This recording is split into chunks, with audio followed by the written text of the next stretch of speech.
Hello everyone, my name is Morgan Potter and today I will be sharing with you my classroom environment, schedule, expectations, and procedures presentation. Let's get started.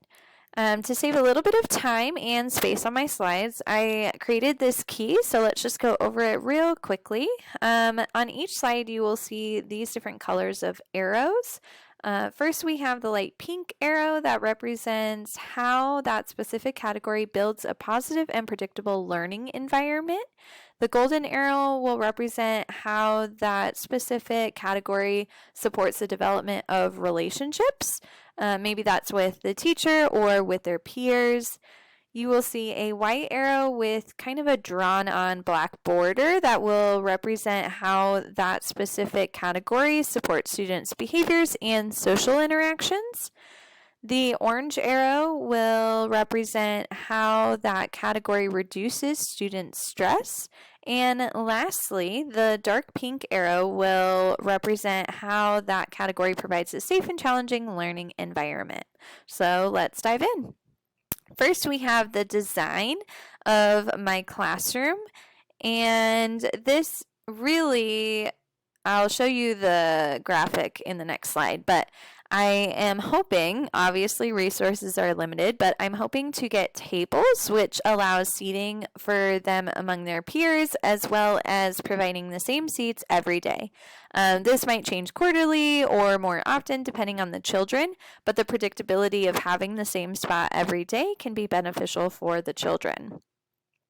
Additionally, I took the advice of Elkins in the article that we read this week, titled Creating a Yes Environment, that was written in 2019, where they really discuss taking a tour through the lens of the child. So all items that the child can access are available for use in that area of the classroom at that time that the child is there.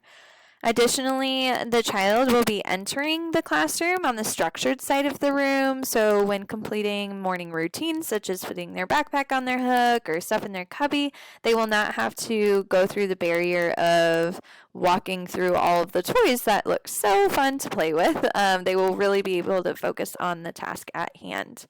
And lastly, all of the furniture, this hopefully is assumed, but all the furniture is securely fastened, and materials that are accessible are able to be manipulated by at least one child. So there's some that are in the younger skill set or older skill set, but each child can find something that they can either independently or with just a little bit of support be challenged while they are using it, but still complete the task.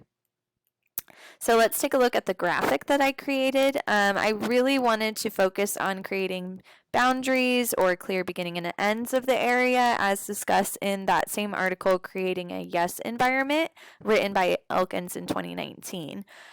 So you will see in the middle of the room there's a pink rectangle. That would be like a bookshelf or a toy shelf that would separate the classroom from the free play side to the structured side. And in the shelves are still things the children can use. So if we start over here on the left, the golden rectangle would be like their cubbies or backpacks that would be labeled with their name. We have the light pink rectangles to represent the tables they will be sitting at. There will be a carpet of some sort to represent the circle area. On this graphic, it's represented by a dark blue semicircle. And they will have mats to sit on as well. And then in the free play side, there will be these light blue rectangles are representing some play shelves with toys on them that they can manipulate at their level. And this orange rectangle on the right side of your screen will be representing a storage cabinet. So that will be closed and secured. The children will not be tempted to manipulate the materials in there. It's simply storage. Maybe there's some artwork on it or something to make it feel a little lively, but the materials are put away. Additionally, in the bottom right corner, you'll see a quarter circle that's black in color that represents some sort of cozy corner or somewhere they can go to cool off. I really like the idea that I saw from a mentor teacher years ago calling this Alaska or Antarctica, somewhere that they go to cool off. I really like that idea, but ultimately it has coping tools in there, maybe some visuals. It's really just a place that kids can request to go, or the teacher can encourage them to go when they're experiencing big feelings or maybe some challenging moments. Also on the bottom, you will see a light gray line or rectangle that represents the restroom. I know in some environments the restroom is not attached to the classroom, but for sake of this exercise and ideally it would help with transitions for hand washing, we're just going to keep it attached to the classroom. Alrighty, so now that we know the design of the classroom, let's go over the schedule that I created.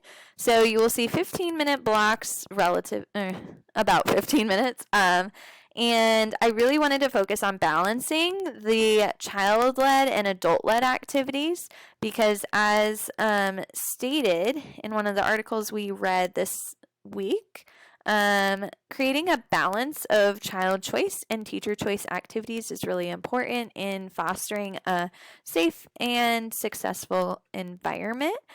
Additionally, you will see color-coded on the schedule. So the blue activities are more those teacher-led, structured activities, whereas the light orange color would be the child-led or maybe a little more leisure time where the child has choice in what they are doing. Additionally, I wanted to highlight that we do have some health and safety opportunities as far as like cleaning up and hand washing, which are those yellow colors.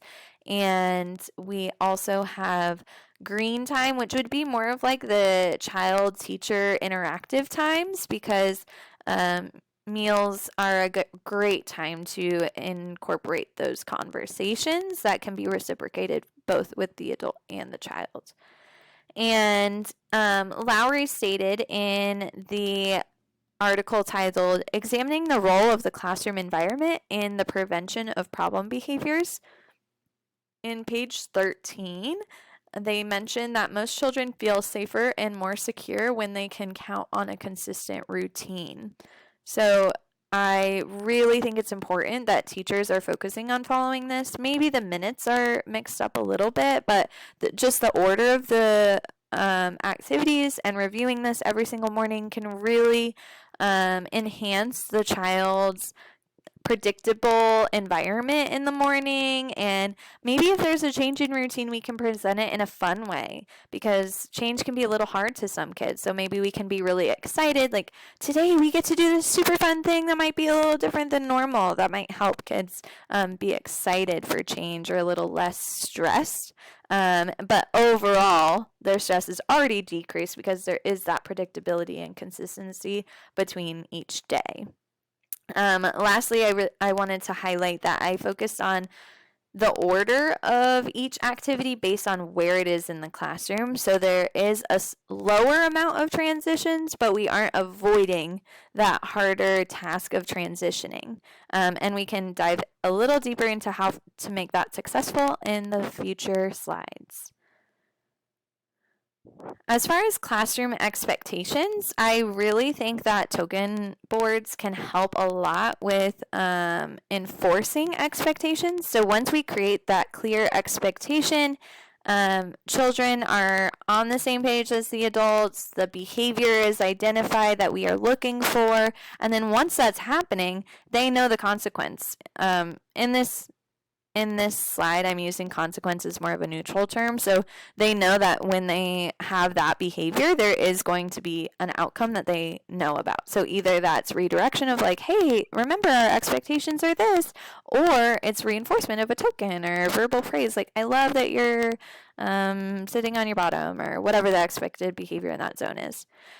And also, there's less guessing of how the adult will react to what they're doing because there are expectations of what the child will do and in turn what they will receive as a result. While these may be new skills that they didn't necessarily practice at home, it is still creating a safe environment and showing the children that there is some structure and that the more we practice it, the more successful we can be. So to be a little more specific, I broke down the expectations of different areas of the classroom. For sake of time, I'm not going to read every single one, but I do think it's important that you will see a consistency throughout these slides that it is all things that they should be doing. So we're really creating that positive relationship by focusing on what they can do rather than saying, don't throw, don't push each other, don't scream. It's all of the things that they can be doing in those different areas of the classroom or different times of the day, and really specific on what they're doing.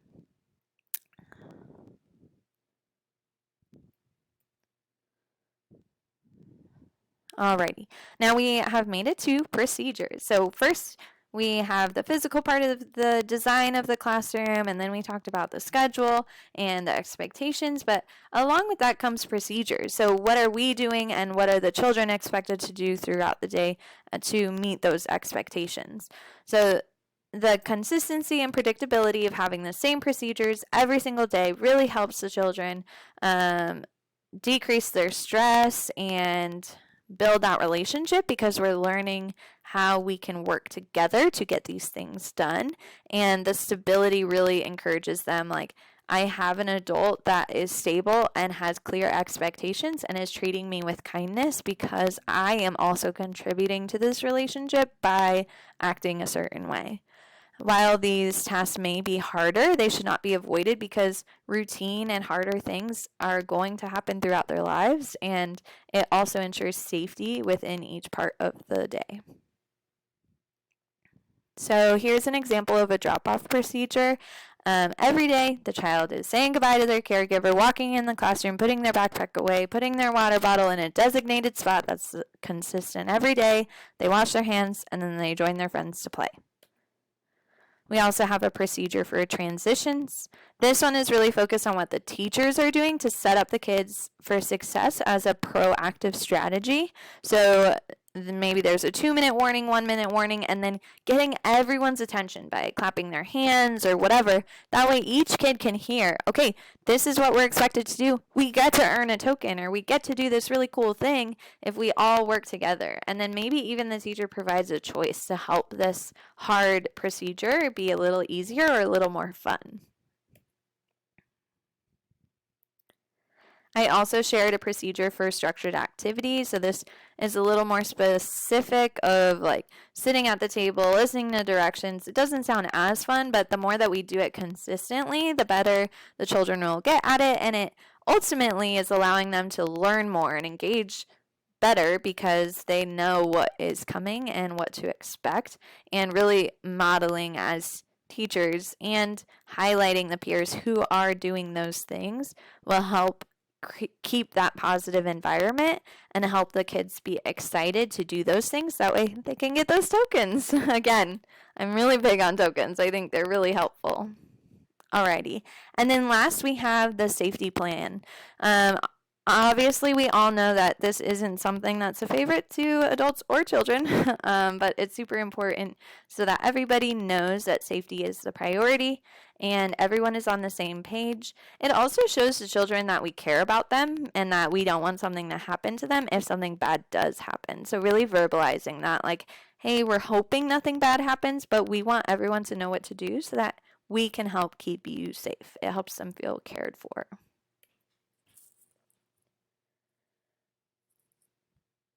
Alrighty, so an example of this would be exiting the classroom in case of an emergency. So I really broke it down to the teacher keeping everyone in the classroom at first by standing in the doorway and reminding the kids to stop what they're doing and come, but also using a calm tone because the nature of this event is probably going to cause some alarm with the kids. So we get to have the role of calming them down a little bit.